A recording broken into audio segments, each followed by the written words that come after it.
How to keep Slack always active. So to start, we'll have to open our Slack account. To do that, you can either open your account through your browser or by simply opening Slack application. Once you're on your account, what you need to do is to go at the bottom left part of the screen and then tap on your profile picture icon. After that, a pop-up menu will appear here.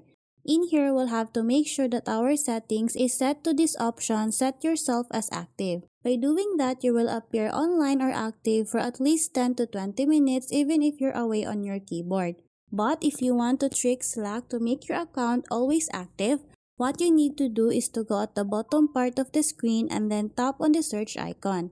In here, we'll have to type edit power plan. After that, simply tap on this one. And then in here, we'll have to go on this turn off the display option. In here, we'll have to tap on this arrow icon and then we'll have to change the settings to never. After that, tap on the save changes option. By doing that, we are able to trick Slack to make our account appear always active.